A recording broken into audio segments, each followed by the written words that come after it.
Welcome.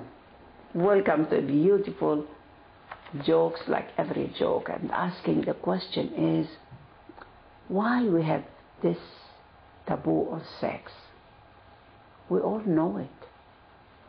And we are living this lie. How can they control me if they don't give me any lie which keeps me feel guilty? So they said, sex is a sin. Only to have kids. You have to take permission from the priest or the imam or whatever. But without this, it's a big sin, adultery. But this is a need like water, like food. Food for the body, food for the mind, food for the soul. And since ages, since centuries and millions of years, Adam and Eve, we are still living, eating from that apple tree. So it's time to take these ideas or logos or whatever you call it, any symbol, and find out why. Because of our weakness. We trust the big ones. We trust the people that they have money. We trust mom and dad. And we trust the priest and the school and the university, whatever others they talk. Trust your trust. So when I was a kid, like all the answers are the same. Grandma, where did you come from? And now if you ask any kids, ask Grandma, where do we come from? And the grandma said, from the stars. And the kid said, Grandma, who goes to the stars to fuck them? So you cannot lie now. There's internet, televisions, porno, everywhere. It's like, it's so disgusting and so lusty to see our children, the way they wear, and they wear the jeans, and they wear this, and the big boobs, and they cannot walk, and they cannot talk, and all this plastic surgery. Because there is no energy anymore for sex. For lust, yes. For fucking, yes. And it takes few minutes to fuck, and that's all. And you pay all the money. He paid $50 million to buy a string for one of the very famous prostitutes here. 50 million piece of bread. So all these rich people, money-wise, what they do, they are running out and they make more money, and then they go and they make, charity. But you are a thief. You already took their money, and now you give charity. At the time of Muhammad and the Sahaba, the inner circle, every Khalifa was the poorest, and all of them, no one is hungry and no one is this. He used to go by himself and look and search. There was justice, there was compassion, there was love, taking care of each other. In 1 year, Umar, justice everywhere. Where are these rulers? Why you are now? Because the sexual repression. And Muhammad said, وَانْكَحُوا مَطَابَ لَكُمْ, which is the tantra. So from this repression came all this, so-called war and reaction, not response. Happy people, the people that they are living their life, they don't kill, they don't go to war, they don't steal. They don't do anything that it's not good. They have the balance. They know the yin-yang, the good and the bad. If you do good, it comes back to you. If you do bad, whatever you plant, you harvest.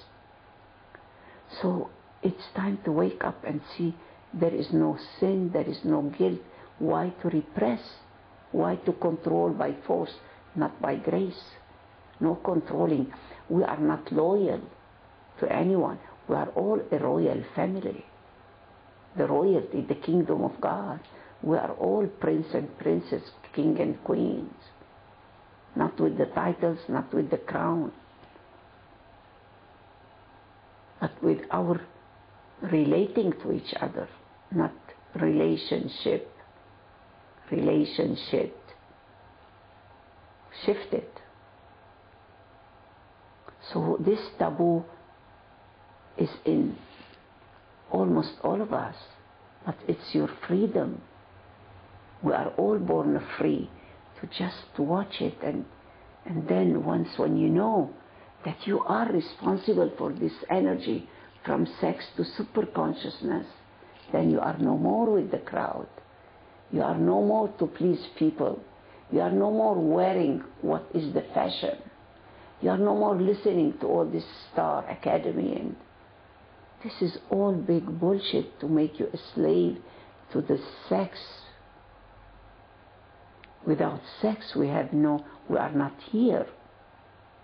All the enlightened people, every Christ came through sex. But what kind of sex? It was with love relationship, not the body, but the being relating to the being, light with light.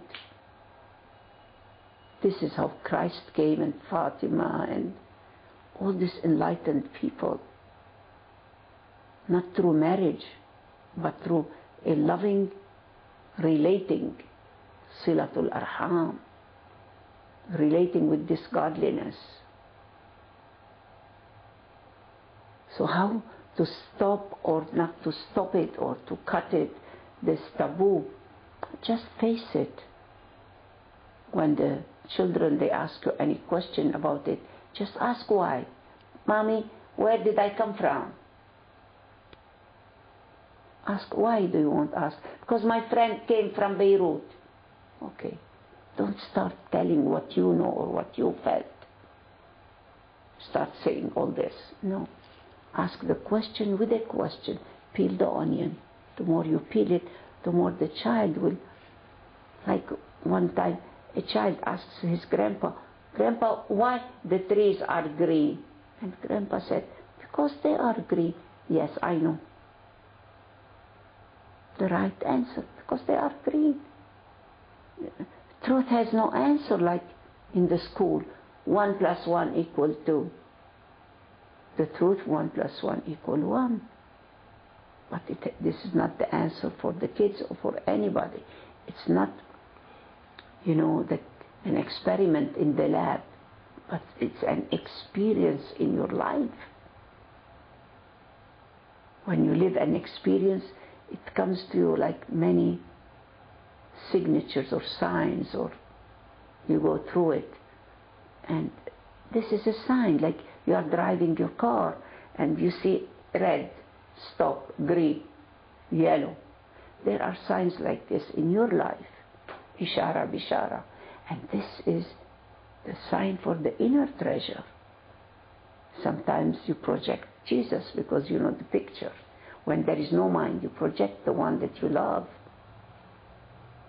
Or you project a light, or you see Muhammad and Ali on people that they have no pictures, but you see them in Hadra. They have a presence. If you are ready, the Master is ready. You can see.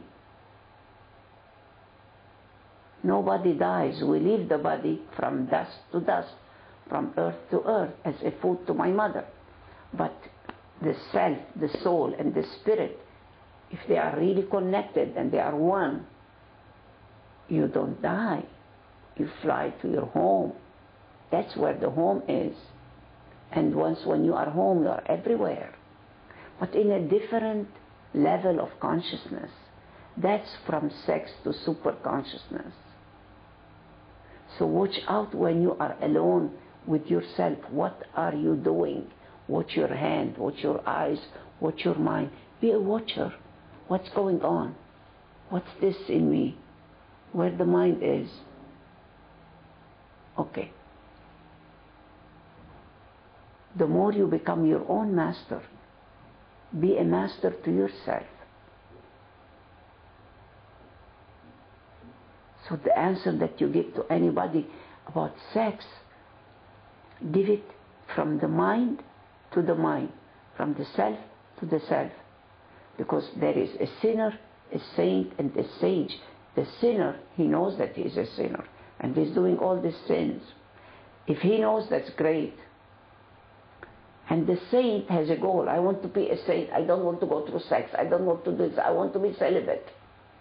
Celebrate, not celibate. But the sage, he has no goal. He doesn't want to be a saint or a sinner. He's just living the moment, listening to the body and the being. What is the food for the body? What the body needs. So when you see this, then you know from sex to super consciousness. From sex is the first step. But if you don't use the first step, you cannot go to the second step. Use it with gratefulness, with awareness, with your beloved. This is what's now, it's free marriage in the States, every other places, except in the Arab world. Free marriage. When I feel I don't love you, I just tell you. If I go with another man or with another woman or whatever we do, we tell each other frankly. Open up the book so that we can read it. We don't hide it because we need each other. That's adultery. There is no love here, there is no marriage, there is no sex. So we start taking drugs and more drugs.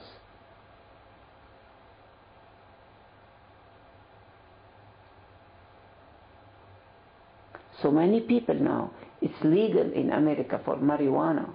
Here it's not legal. Every illegal becomes legal under the table. So you can take no drugs and you don't need it.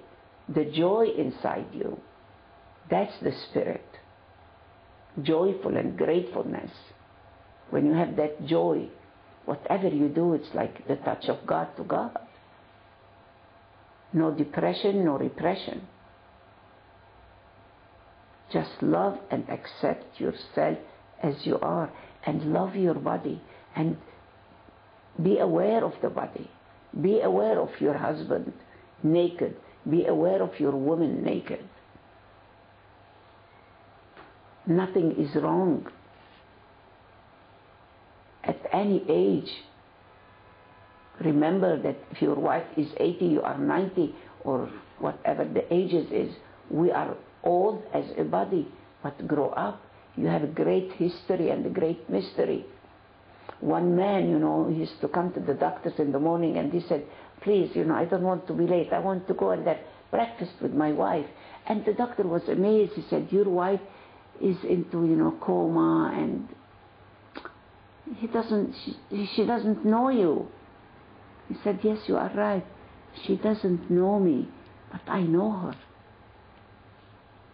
That's beautiful.